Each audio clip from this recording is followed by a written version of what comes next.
Ako nga pala ay maglulumpia.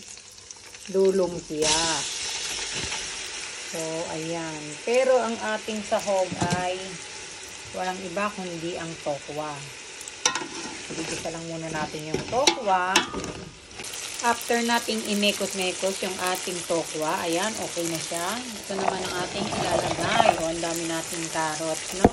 Yung ating carrots. Ayan, imemekos-mekos lang din natin yan.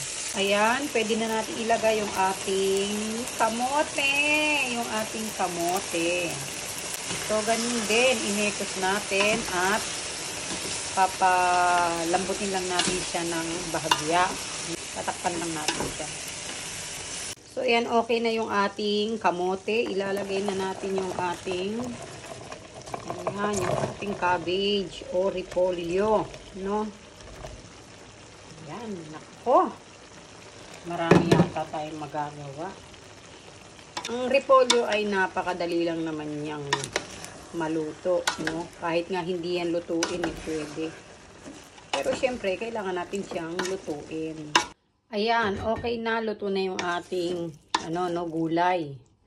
So, gagawa naman tayo ngayon ng sauce at saka ng pambalot. Kasi ang gagawin natin ay lumpiang sariwa. So, ayan. Ayan, finally, ito na yung nagawa nating lumpiang sariwa. So, nakagawa tayo ng 11 may lettuce. Kasi nga, yun lang yung nagkasya. So, may 3 tayong walang lettuce.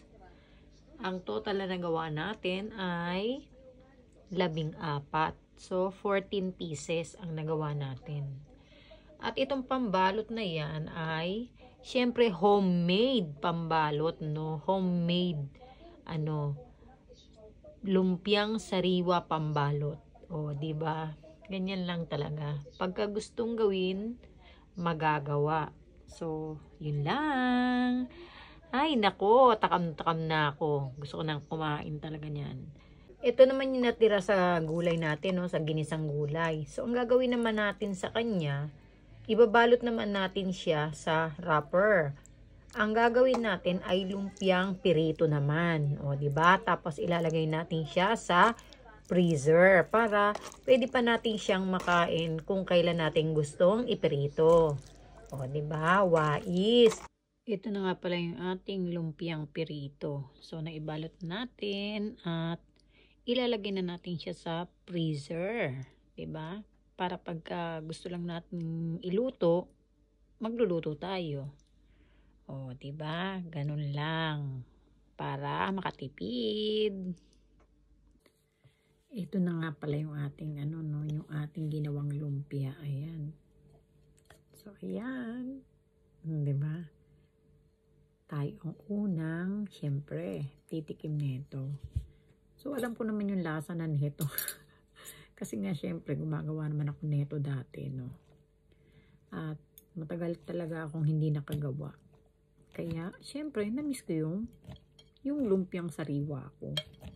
Kasi nga, matagal akong hindi nakagawa nito eh. Kain tayo.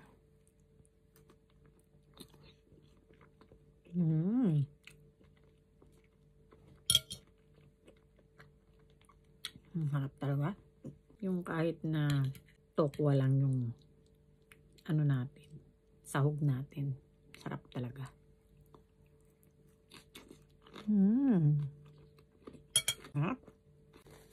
Thank you for watching. Follow and share.